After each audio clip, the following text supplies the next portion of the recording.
Hello. Before we dive into part 2 of this episode, I gotta ask, did you catch part 1? If not, hit pause real quick. You'll want to start from the beginning to get the full effect.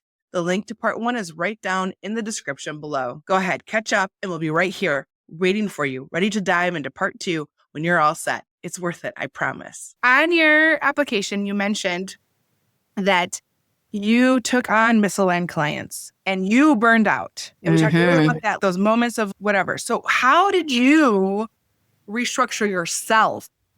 Talk about you, because I was really good at helping everybody else, but I never took my own advice. Starts with another P prayer because I needed the prayer, but also going through the 4 P's framework, really understanding, again, why am I doing this? What am I doing? How does it help serve? And then saying to myself, what things do I need to adjust? How have I fallen off of really moving forward the way I want to? Going through that perception, why have I gotten off track? Does my audience understand? Do I know what I'm talking about? Do I know what I need in order to move forward? Am I putting myself in self-doubt? And then thinking about my processes and productivity of how am I using my time, talent, and tech properly? You have to really focus in on what tools do we have in place that we can implement immediately? What things I do over and over again? What tasks can I create a system for? What can I delegate? And delegation was so hard for me at first. And I know that a lot of us get that way because it's, but I know how to do it the best way. And I know what to do. And if I just do it, it'll be faster than me teaching other people. But it's not true. It's not. And that's why we create those systems, because it helps us map out those things. And then finally, just having the right circle around me was huge. It was important for me to really bring in the people who knew more than I did that could really speak to me. I have a leadership coach of my own who really helps pour into me. I teach a Bible study as well. So it's me leaning in on the women who I teach and them leaning back to me and saying, yeah, we need you. And then my family's huge. I have a future husband. So he's been amazing and really just pouring into me in those ways. So really taking myself through those 4 P's and understanding how that all made sense, not only for me, but other people. I think sometimes we get so caught up in that we're building a business and that if we fail or if we get burnt out, we just got to keep going. And that's just not true. As you were talking about earlier, you can't fill from an empty cup. There's nothing that you can give to other people if you don't have what you need. So just putting those mindfulness practices in place. I have a principle called soft hustle principle. As a woman, I think is important to really bring in our femininity and femininity in leadership. There's grace over the grind and just moving in a place of rest and moving in a place of softness and leading our team with that. We do have so many things, incorporating time for ourselves. It's not lazy to rest. It's not lazy to refocus. It's what's important, because that's how we can continue to grow. So I think bringing that in is a huge piece too of understanding. Sometimes I go on nature walks because I need my mind to really focus in. And so just really putting those principles in for myself were a great ways for me to navigate away from the burnout. It was a great way for me to navigate away from thinking I had to do it all on my own. And then understanding that these are great processes. I need to now push them out to other people. It was probably a couple of weeks ago where I was just like, you know what? This is a lot. And I'm having a time. And I first got in prayer because that's going to always be my go-to for myself and something I really talk to my clients about. But then also just remapping those P's, because it's not one thing you do one time. It's something you continuously go back and say, let's review this. Let me understand this. Let me make sure I'm doing the things I need to correctly in order to do that. And then taking time for yourself, making sure you're incorporating you first, because that's important. Your business is organic. Humans are organic. You can't imagine that you're going to stay the same and your business is going to be the same for the next 20 years. That just doesn't happen. You evolve, so your business evolves. As you evolve as a human, as you get wiser, as you get more sophisticated, your purpose and everything can evolve too. I have a thing that says, I am the permission, another P. I am the permission, because it's okay to change. It's okay to evolve. It was okay for it to feel good yesterday, but maybe not tomorrow. It's okay when that felt right, but now this feels better. It's okay to lean into some of that and evolve. And I think you're right. Like some of those moments that are the most frustrating or the most burned out, some of those moments have been for me when I've lost a client or something for some reason. Those are reality checks. Those are moments of grace that you can give yourself. I love that moments of grace you can give yourself where you can get back into alignment of what was supposed to happen. I think that's like the best thing. Don't think of it as a failure. Don't think of it as an opportunity for you to get back in alignment. Absolutely. What is one of the biggest lessons you've learned about boundaries as a business owner? Boundaries was a difficult one because, again, we always want to help other people. One of the biggest lessons I learned was I was working with someone who we're on different time zones. It just happens because we're working in different places. And I was constantly getting like random text messages, emails, things like that, all types of the night. And she wasn't trying to disrupt my sleep or anything like that. And I absolutely understand because I do have those times at 3 a.m. where I wake up and I have an idea. Yeah. So we just had to talk through understanding, like, you can send me an email, but a text message is going to distract me. A ping is going to distract me. So the best way to understand that I need to protect my time is a different way for us to communicate. Yeah. But the lesson wasn't just in the type of communication. The lesson was that I need to have protected time in order to make sure that I'm able to show up for everyone around me. So that was the biggest lesson that I had to learn, is that I had to create space for myself, because a lot of times we won't. I had to create that space for myself in order for me to have the things I need in order to execute the way I'm supposed to. So having that protected time is essential in making sure that I'm waking up and that I'm ready to go and that I am refreshed and in a space of navigating not only for myself, but for my clients and people I want to serve. Yeah. So it's really about protecting your time. And I think once you create the boundary and you hold to it, there's something empowering in that too, to make the next boundary hold. It's like a validation of it's okay for me to feel this way and to have this boundary. When I lost a couple of clients that I was deeply upset and personally felt very sad about the loss, they've been with me for years. And the separation didn't happen in what I would have thought professional way based on our relationship. But what I realized as that realignment and that boundary for myself was they probably were never the right client in the first place. That's good. I should be more specific about who I serve, because I can never drag people across the finish line. No matter how much I care, no matter how much I want to help them, they also have to help themselves. I probably should never have taken them on, or I should have fired them as a client a long time ago.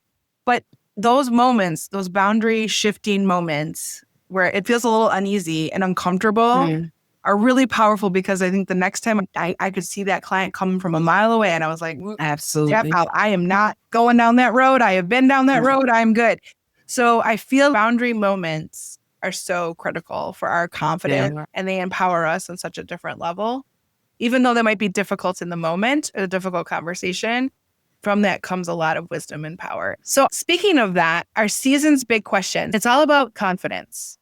So was there a moment when everything finally clicked and you stopped second guessing yourself? What helped you own your confidence in your business? That's good. It was a season. It wasn't a moment, because I think we have times where we're like, oh, yeah, okay.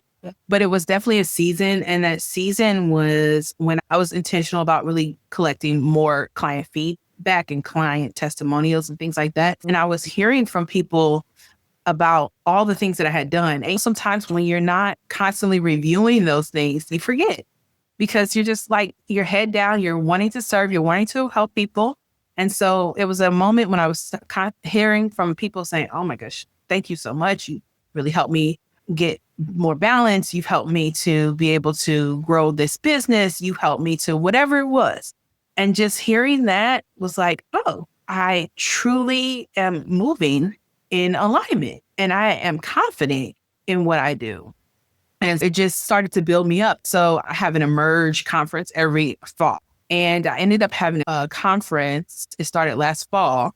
And when I saw how many people not only responded to the conference, but even the speakers that I had come in, they were like, this is amazing. This is something that is really helpful. Let me know if you're doing it next year. I can really see how this could grow to this level. And those constant reminders from people saying, you're doing a good job, but also you've helped me to accomplish this thing. It is a trigger that says, you know what, this is what I'm supposed to do. I'm going to really focus and get it done. And one of the things I always say is once you have clarity, it creates consistency, which creates confidence. And so once you have the clarity around what you're doing, you're going to consistently pour into yourself and you're going to see those results happen.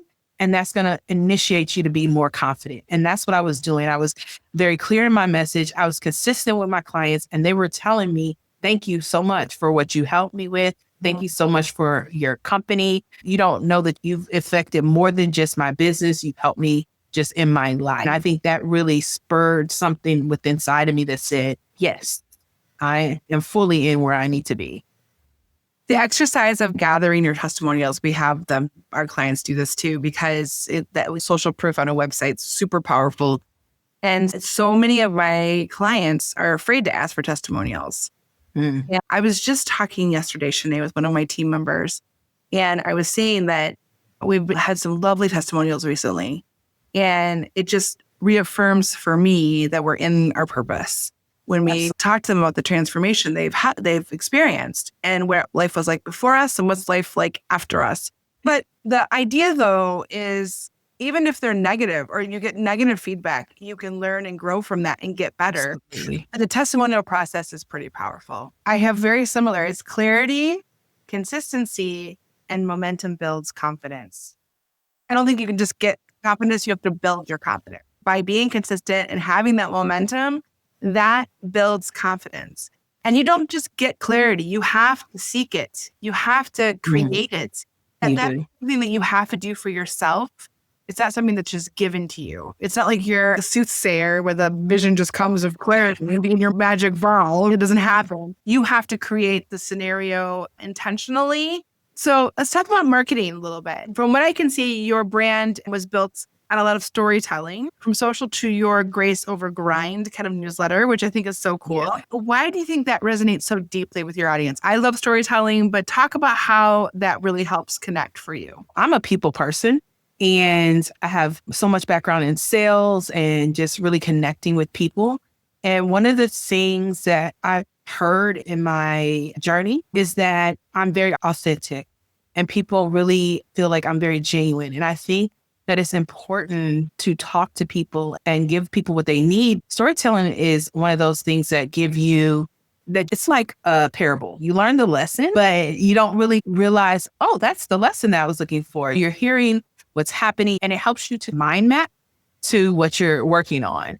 And conversations and building that authenticity between two people is a huge part of who I am naturally. When I'm talking to someone, I want to build that connection in that way. So storytelling just automatically falls into that conversation about what's happening and the things that I'm learning. It builds that parable type scenario where you're still getting things from it, but you don't really realize in the story because it's something that you're now authentically connected to. And it's something that you can carry along with you. So I think that's a huge portion of why storytelling is a big part of what I do, because it really does bring in a natural connection between people and myself. It gives me a chance to be very open and transparent and sometimes very vulnerable about what I'm going through. And people really resonate with that, because I'm going to tell the hard truths. And I think it's just easier to tell when I'm explaining it in the story. What advice would you give to someone who wants to build a business but isn't sure how to show up authentically online? First thing I would tell them is stop looking at what everybody else does, because you are uniquely you, and what you have inside of you is going to resonate with the people that you're meant to serve. I'll give you a high five if you were in front of me. So that would be my first piece of advice for someone who is trying to figure out that next step.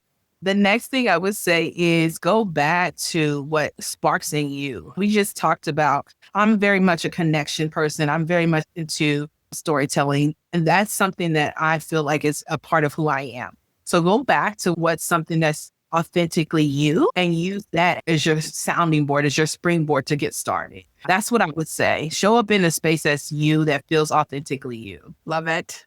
What's the hardest thing about marketing for you? The hardest thing about marketing is honestly not being able to connect all the time the way I want to connect. Right. And that's in the space of cold DMs and random sales calls are all things I've done in the past. And those are sometimes necessary, let's be clear. But the hardest thing for me is a lot of my business is online. So just not being able to sit down and have a cup of coffee and talk. So I have to build those from who I am and build those from where I am now and build those from being authentically me and building relationships. So it's not just about connecting with a person one time. It's really about getting to know who they are, what has them excited, what keeps them moving forward, and then just building a real relationship, not just another client or another sales pitch. It's about really building that relationship. And sometimes the hardest thing is not being able to have those times where I'm able to I'm dealing with women. Let's go talk. Let's do a coffee. Let's talk about our kids and our families and all the things. Since my clients are not local, whenever I'm in their city or they're in this city, we do typically have coffee. We do have lunch. We do have ways that we connect because it is about really building those relationships. The podcast is exactly that. It's my opportunity to talk to somebody, really get to know them at a different level than I would through a LinkedIn connection. It's a way for me to build rapport, build trust, get to know them. We don't talk about our kids necessarily, although we have kids, but we don't necessarily talk about those things. But I can learn so much about someone just from this conversation. And I do have some things and people do get pretty vulnerable. So I feel like it's a safe space and people feel like that. So that connection's a little bit stronger going forward. I agree with you on that. That connection part is so important to me. Doing podcasting is probably one of the most intimate forms of marketing because literally whispering in someone's ear. And they might be in the bathroom, they might be in the shower, they might be in the car, they might be at the gym, whatever they're in, but you're with them. So interesting form of marketing. It's so fascinating from my background perspective, but I love it so much. And it's my Oprah moment. It's like you said, what are the things that make you happy, right? From when you were a kid. I was going to be an Oprah. And so here's my mini Oprah moment. It's the best because I don't have to get in front of an audience and I don't have to look exactly perfect. But the idea, though, is the connection. I loved how she connected, how she helped people. I love that she learned a lot in the process. And I feel like I learned so much from my guests. So what big marketing mistake have you made and how did it help you grow? I was trying to be everyone else but myself. I was focused in on, this person does exactly this. I'm going to mirror what they do. I'm going to send out the DMs the way they do. And that just flopped. And it fell flat so quickly because it did not feel like me. I can't do what they do because that's not who I am. And I don't even want to do what they do, honestly. Let's be clear. I want them to do what they do. I want me to do how I want to do. It took me going back to who I am, remembering and saying, okay, ma'am, we can't be everyone else. We have to really focus in on who we are because it just doesn't feel good to do other people, to be someone else. It was a big flop.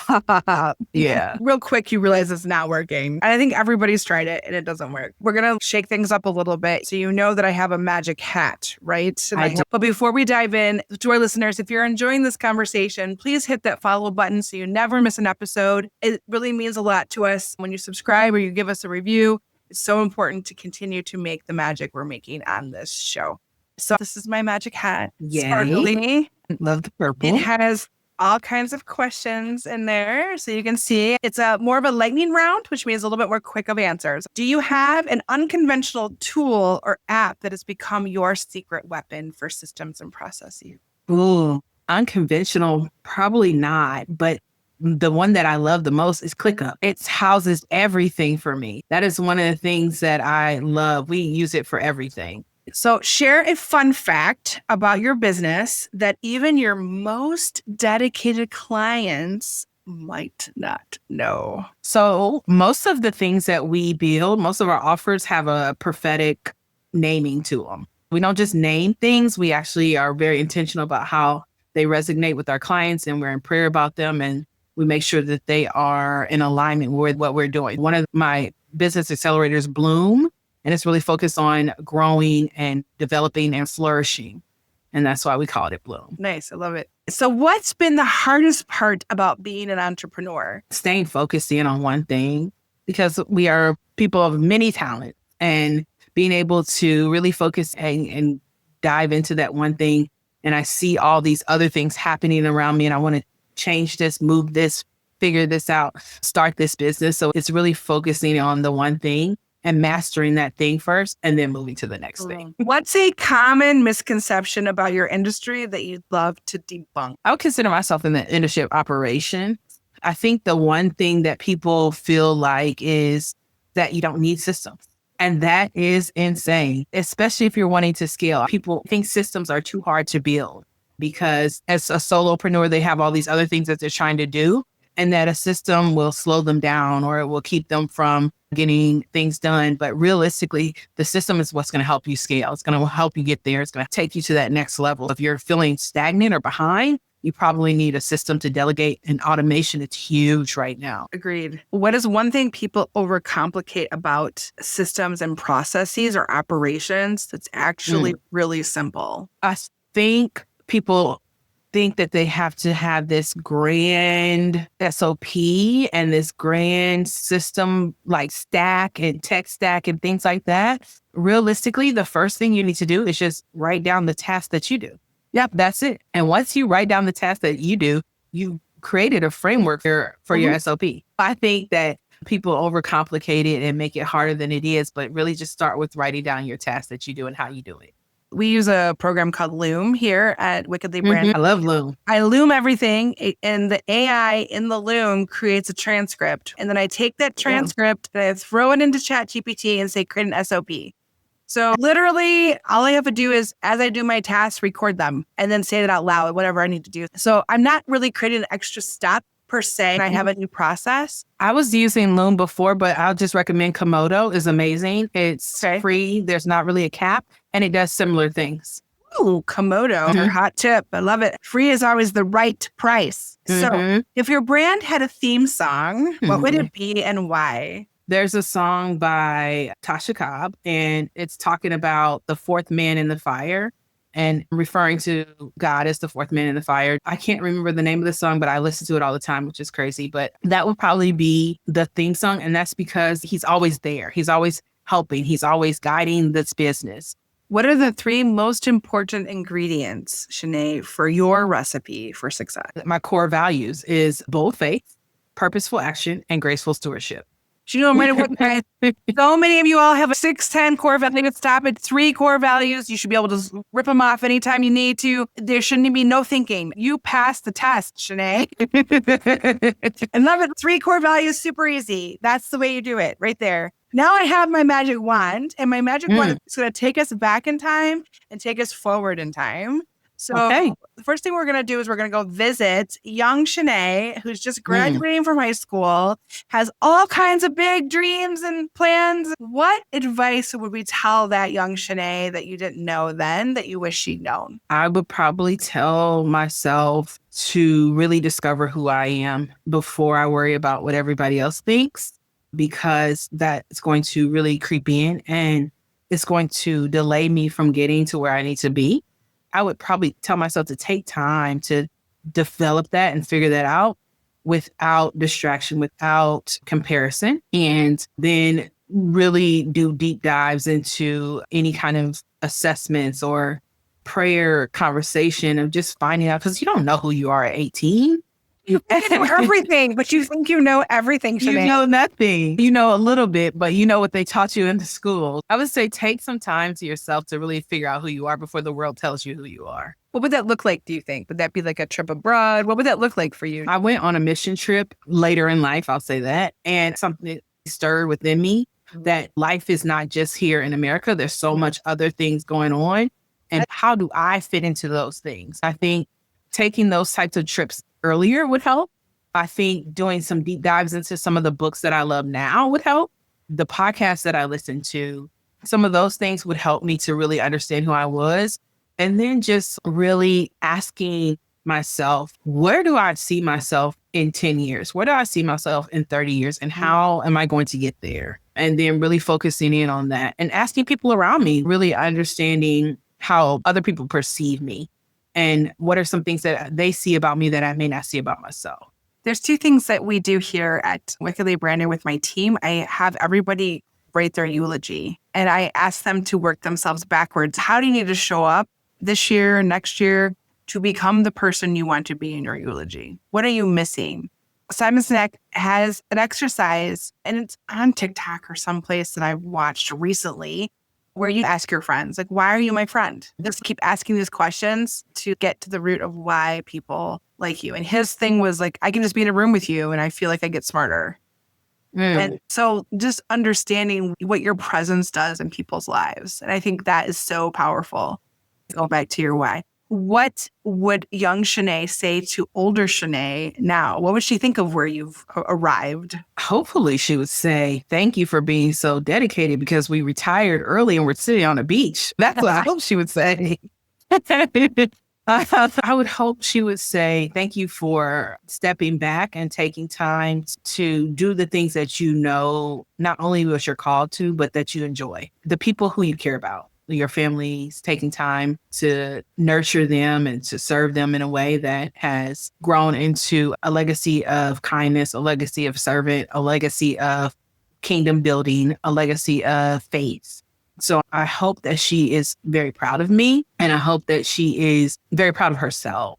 Really just understanding that you did what we came to do and now we can bask in that what we have created.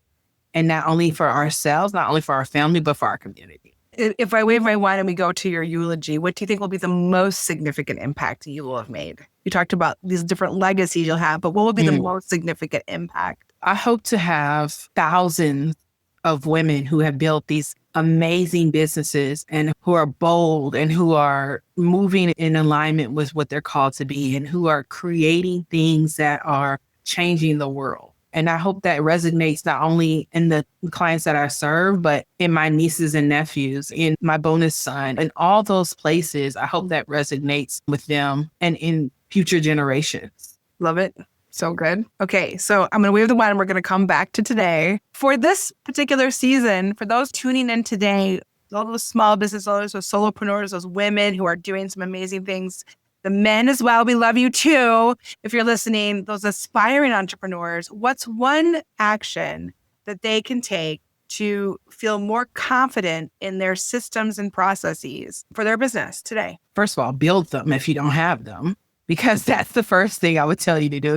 It's important to start there and building.